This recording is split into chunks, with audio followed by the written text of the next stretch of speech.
Pauwi na tayo guys. Galing sa Pioneering Church dito sa Sitio Kituba. Tirik ang araw. Katapos lang ng Sunday worship service. Yung sa left side na signal light na tumbayan, ilagyan ko lang ng electrical tape. Yan ang bahay ni Kuya Roger at Ate Joan. First place natin sa worship service dito sa Pioneering Church. Ay, nakatingog, no? Bantay. Ay, basig ra anak sa tumumba. Para sa bigit ko na. Kana? Kana?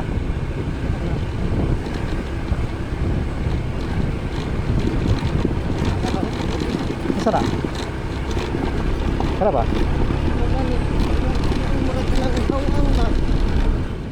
Dito banda ay may tunog na umaalog sa motor. Aw. Nagsakay atong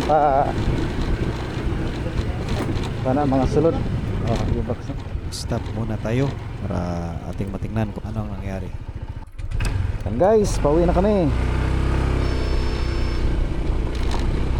Yung power bank pala sa loob ng compartment box. Lagyan ko ng t-shirt para hindi alugin. Mana? Okay na, no?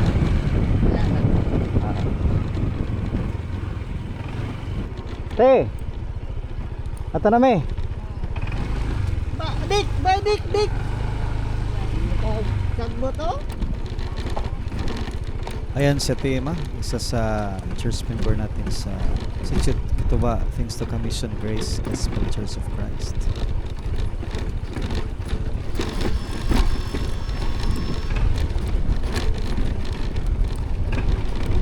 Rough road gaming tayo. Tuyo ang daan guys. Maganda rin yung spot dito, tingnan, no? Kailan pa kaya ito makongkrete? Mag-pray natin na ang daan ito ay makongkrito na para smooth ang ating daan from Tagum City patungo dito sa Datumpunan, Lac sa Prog 5 ng Sitio Kituba.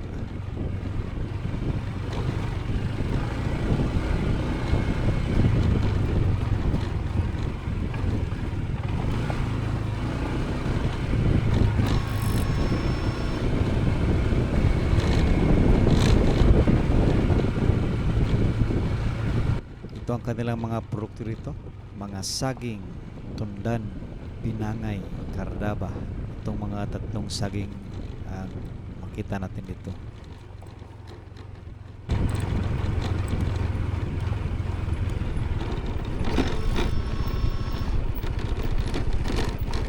Nag-clearing pala sila dito.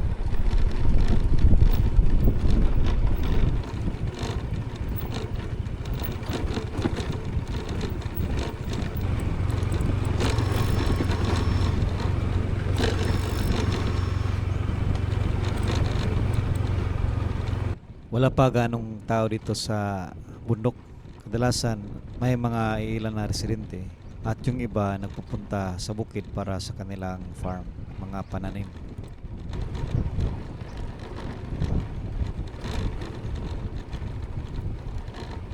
Walang ganong tao. Wala pang kuryente, poste na na-install dito sa kanilang lugar. Mababa ang ilog.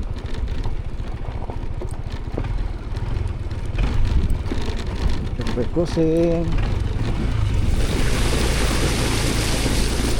Ayan.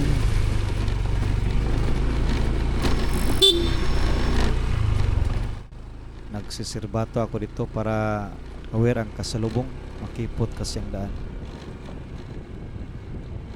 Diyan rin sa unahan, blind spot. Kasi yung mga motor dito ay may katig. Kagaya ng ganyan, no? May mga basket sa kaliwat kanan.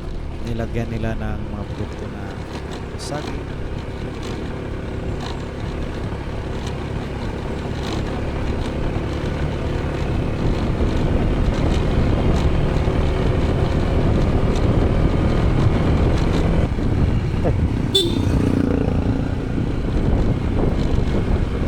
Jim, ito.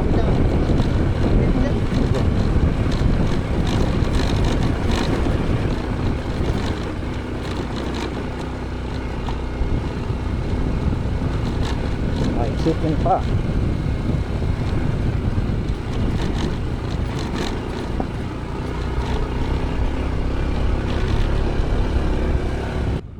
Yung color green na yan, yan ang bahay ni Ate Amels.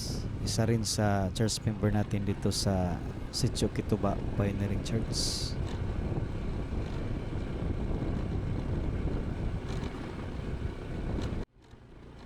Sa wakas, karating na tayo sa highway.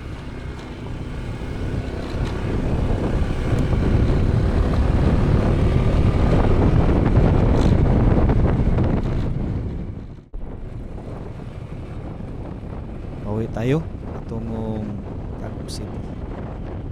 Ito ang Nilali. Maraming mga kabahayan rin dito. May high school. Maraming mga tao.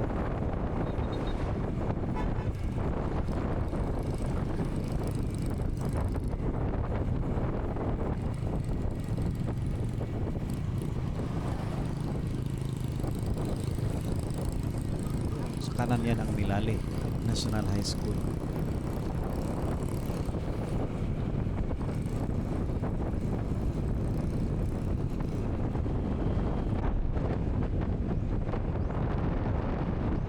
Pababa tayo, exit ng Nilali. Kapag nadaanan natin yung tulay na yan, exit na yan ng Nilali. Maraming mga falkata sa gilid ng daan.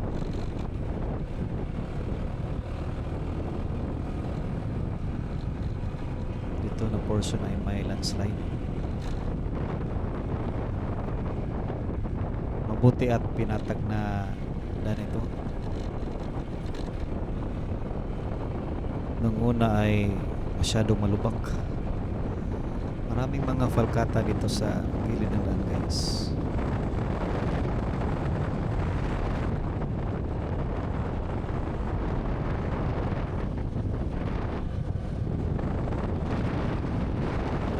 Malapad ang lupain ng Municipality of Lac. Marami din mga kabundukan, kahuyan na ating makita dito sa kanilang lugar. May kalabaw pa. Sa kaliwa ay limestone.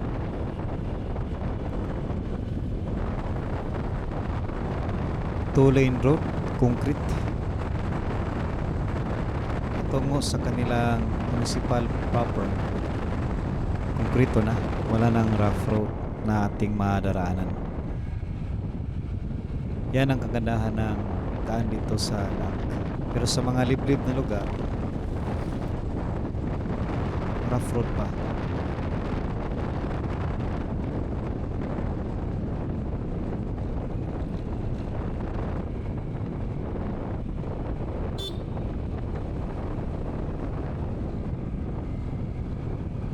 Meron na rin mga kabayan sa gilid ng daan.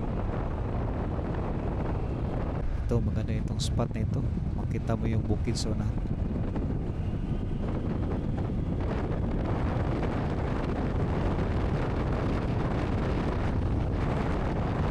Presko ang hangin. Maganda mag-rides dito, guys, kasi wala gaanong kasalubong. May truck pa. Kailangan magdahan-dahan. Inoccupy na niya talaga yung kalahating daan. Kapag ganyan, ating isusure na maka-overtake tayo ng walang kasalubong.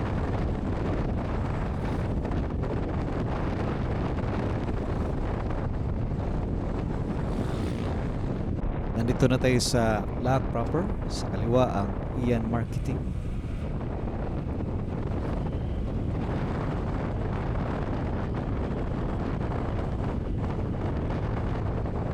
Na rin ang kanilang mga buildings dito.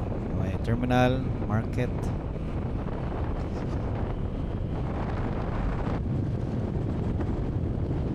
Sa kaliwa ang kanilang municipal hall at parang may malit pa na listilan doon.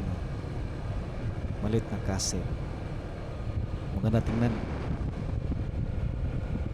May palaruan rin ng mga kabataan. Sa kanilang main proper highway ay 4 lane. May mga puno pa ng akasya. Thank you for watching and see you in the next video. God bless.